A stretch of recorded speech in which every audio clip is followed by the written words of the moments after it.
I know I said I was done until Monday, but this is a lot of fun. Slab number 2 came off way easier and way quicker than slab number 1. Probably because now I know what I'm doing a little bit more. I can tell you I am definitely getting rid of this cheap throwaway earplugs and going to get some really good out of my shooting box. And I think we're going to cut a few more of these slabs before I get done tonight. I am back with better hearing protection. And I'm realizing, yes, I even have a blaze orange square that just gave that to me this morning. It looks to me like I can get about 6 inches out of this before it gets pretty narrow. So that gives me 4 more boards if I'm doing 1.5 inches. Or I could take a 3-inch piece and make that into the table legs, which I think would be kind of cool. If I got 1 3-inch piece, I could easily get 4 table legs out of that longer than I needed.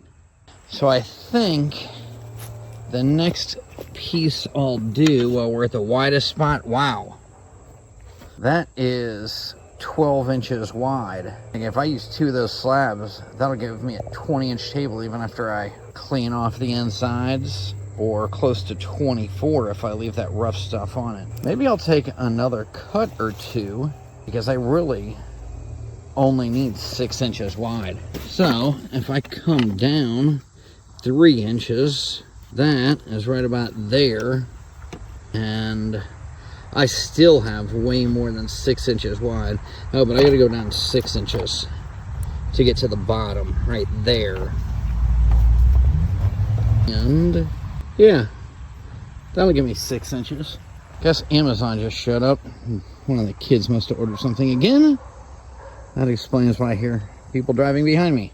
All right, this looks like a plan.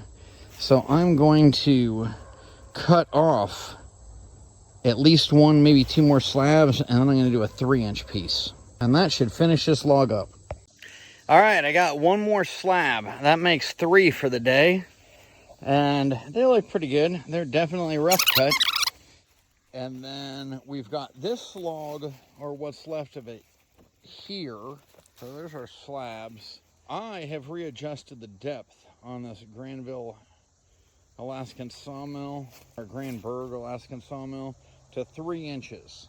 That is going to give me some legs. And I think I'll just cut it straight down, then I'll chop them in half, and I'll rip it down the center. I have to figure out what I'm going to use to rip it down the center. Probably a chainsaw. But that should give me 4 solid legs that are 4 feet tall, which is more than I need for the short little table I want.